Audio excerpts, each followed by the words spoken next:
मागच्या भागात आपण पाहिलं की श्रेया आणि अपूर्वा या दोघींनी त्या आरशाच्या विश्वात प्रवेश केला.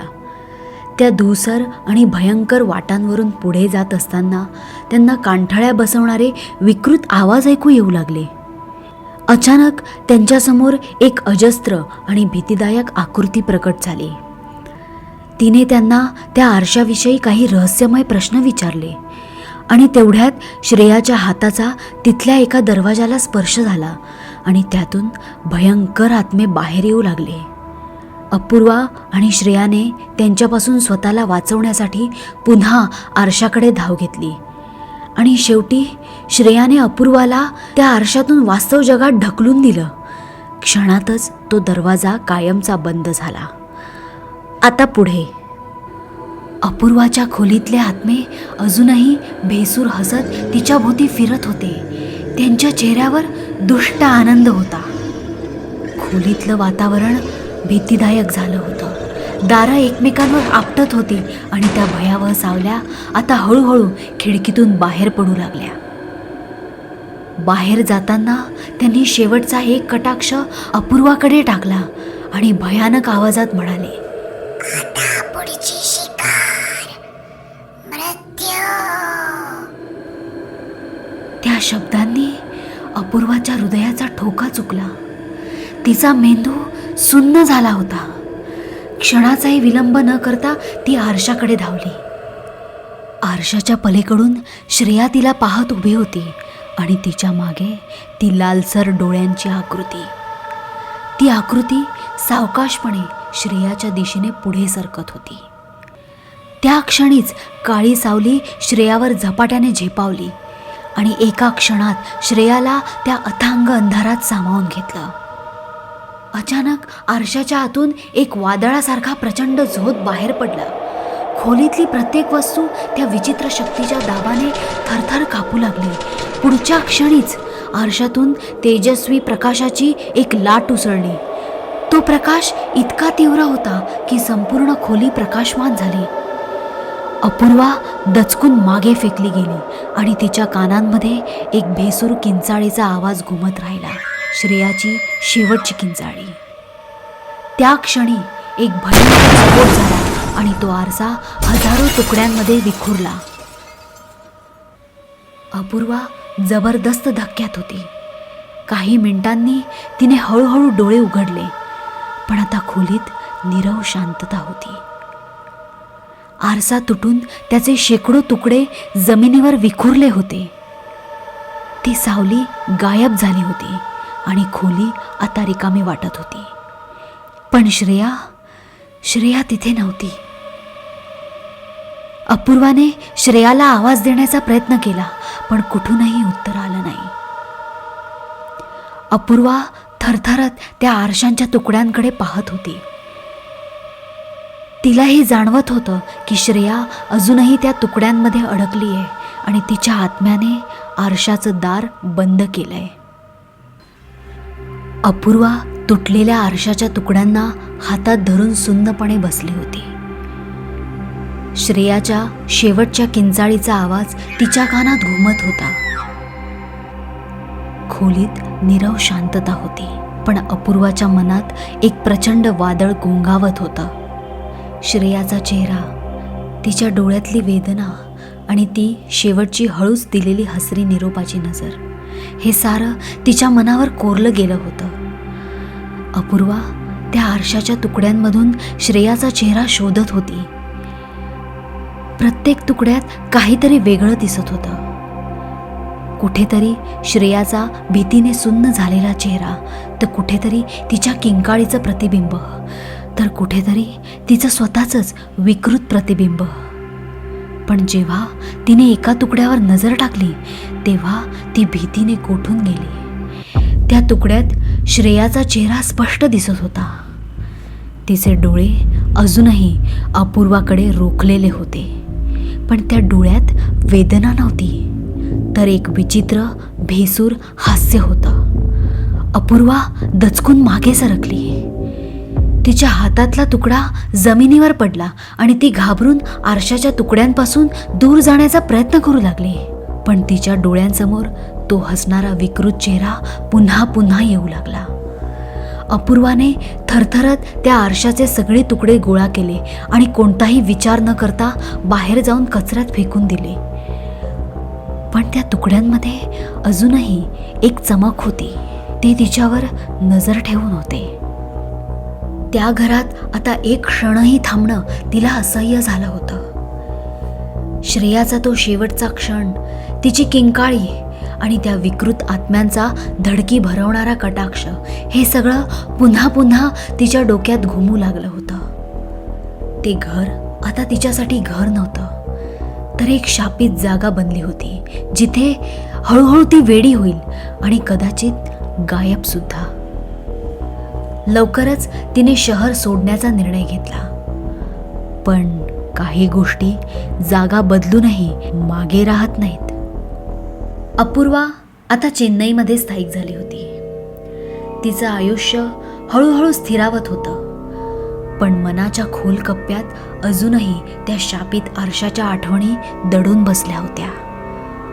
कधी कधी रात्री स्वप्नात तीच काळोखी खोली, ती किंकाळी आणि ते रक्ताळलेले हात तिला पुन्हा पुन्हा आठवायचे. ती ज्या घरात राहत होती ते मिस्टर रेड्डी यांनी तिला भाड्याने दिलं होतं. रेड्डी सर मुळातच साधे आणि शांत स्वभावाचे गृहस्थ होते. अत्यंत प्रेमळ आणि मदतीसाठी नेहमीच तत्पर. त्यांच्या या वागण्यामुळे अपूर्वालाही त्या घरात सुरक्षित वाटायचं. ते अपूर्वाला स्वतःच्या मुलीप्रमाणेच समजायचे. त्या संध्याकाळी अपूर्वा आपल्या खोलीत बसून वाचन करत होती. तेवढ्यात अचानक दरवाजावर हलकासा आवाज झाला. तिने दार उघडलं तर समोर मिस्टर रेड्डी उभे होते. आज मात्र त्यांच्या चेहऱ्यावर नेहमीची प्रसन्नता नव्हती. त्यांच्या डोळ्यात काळजी दिसून येत होती. बाळा, अपूर्वा, मला तातडीने बाहेरगावी जायला लागेल ग. महत्वाचं काम आहे. त्यांनी खोल आवाजात सांगितलं. त्यांचा आवाज थोडासा थरथरत होता. ते स्वतःशीच काहीतरी लपवण्याचा प्रयत्न करत होते. बाळा, मी जास्त दिवसांसाठी नाही जाणार आहे, पण माझ्याकडे काही दुर्मिळ आणि मौल्यवान जुन्या गोष्टी आहेत, अँटिक वस्तू आहेत. तू काही दिवसांसाठी त्यांची काळजी घेशील का? अपूर्वाने गोंधळलेल्या चेहऱ्याने मान डोलावली. हो, नक्कीच, पण ती विचारू लागली. पण त्याआधीच मिस्टर रेड्डी यांनी तिच्या हातात एक लाकडी बॉक्स सोपवला. तो बॉक्स जड होता आणि त्याच्या लाकडावर कोरलेली रहस्यमय नक्षी होती. त्याच्याकडे पाहून अपूर्वाला जाणवलं की त्यातून काहीतरी अघोरी ऊर्जा बाहेर येते. बाळा, काही झालं तरी हा बॉक्स उघडू नको, प्लीज. मिस्टर रेड्डींनी गंभीर स्वरात सांगितलं. माझ्या परत येण्याची वाट बघ बाळा. आणि हो, त्याच्या जास्त जवळ जाऊ नकोस. अपूर्वाच्या भुवया उंचावल्या. पण सर, तुम्ही एवढे चिंतेत का आहात? मिस्टर रेड्डी काही क्षण स्तब्ध उभे राहिले. त्यांना काहीतरी सांगायचं होतं, पण ते सांगू शकत नव्हते. अखेर त्यांनी फक्त एक नजर बॉक्सकडे टाकली आणि अपूर्वाकडे वळत उदासीनपणे म्हणाले, कधी कधी काही रहस्य उलगडली जात नाहीत आणि ते उलगडायचे नसतात. इतकं म्हणून ते वेगाने निघून गेले, अपूर्वाला असंख्य प्रश्नांच्या गर्तेत सोडून. अपूर्वा थोडीशी अस्वस्थ झाली. मिस्टर रेड्डी यांच्या शब्दांचे पडसाद तिच्या मनात उमटत होते. पण तिने मन घट्ट करून तो बॉक्स घराच्या एका कोपऱ्यात ठेवून दिला. काय नाही, तो फक्त एक जुना बॉक्स आहे, ती स्वतःला समजवण्याचा प्रयत्न करत होती. मात्र त्या रात्री ती दचकून जागी झाली. तेच भयाण स्वप्न. श्रेयाचा भेसूर आवाज, अंधारात सामावणारे तिचे लालसर डोळे. अपूर्वाने धडधडत्या हृदयाने घड्याळाकडे पाहिलं. पहाटेचे 3 वाजले होते. तिने दीर्घ श्वास घेत स्वतःला सावरलं आणि पुन्हा झोपायचा प्रयत्न केला.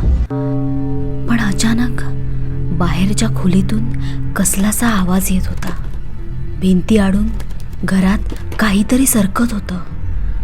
कोणीतरी दरवाजावर ठोठवत असल्यासारखं वाटत होतं. कदाचित मला भास होत असेल असं स्वतःला समजवण्याचा ती प्रयत्न करत होती. पण मग तो आवाज स्पष्ट झाला आणि तो कुठून येत होता हे कळताच तिच्या हातापायाला कंप सुटला. तो आवाज त्या बॉक्समधून येत होता. रेड्डी सरांनी बॉक्स उघडू नकोस असं ठामपणे सांगितलं होतं. पण तो आवाज आता असह्य होत चालला होता. तो भयंकर स्वर तिच्या कानात घुमत होता. कोणीतरी बॉक्सच्या आतून जोर जोरात ठोठवत होतं. शेवटी ती न राहून उठली. घाबरतच ती त्या बॉक्सच्या जवळ गेली. तिच्या सर्वांगाला दरदरून घाम फुटला होता. तिचे हात थरथरत होते. पण आता आत काय आहे ते पाहण्याशिवाय तिला दुसरा पर्यायच उरला नव्हता. अपूर्वाने तो बॉक्स उघडला आणि तिला त्यामध्ये काही प्राचीन वस्तू दिसल्या. त्यातल्या एका गोष्टीने तिचं लक्ष वेधून घेतलं. ते म्हणजे एका मोठ्या कागदात काहीतरी गुंडाळलेलं दिसत होतं. तिने ते उघडून बघितलं तेव्हा तिचे डोळे भीतीने विस्फारले. त्यात सुंदर नक्षीकाम केलेला एक प्राचीन आरसा दिसला. जणू तो तिचीच वाट पाहत होता. मोहक नक्षीकाम केलेला आरसा त्या अंधुक प्रकाशात चमकत होता. तो इतका सुंदर होता की क्षणभर डोळे हटवणं कठीण वाटलं. पण त्या चकाकीआड काहीतरी भयाण दडलेलं होतं. तिच्या सर्वांगाला दरदरून घाम फुटला. हा आरसा? तिच्या मनात एकच प्रश्न वारंवार येऊ लागला.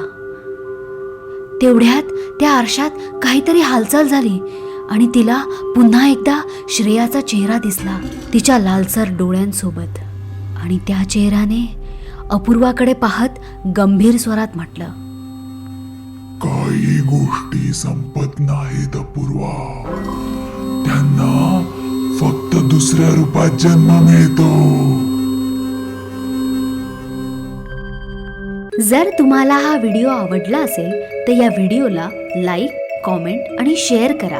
आणि ही कथा आवडली असेल तर टेल ट्रेल या यूट्यूब चॅनलला सबस्क्राईब करायला आणि अशाच भन्नाट कथा ऐकण्यासाठी बेल आयकॉनवर क्लिक करायला विसरू नका.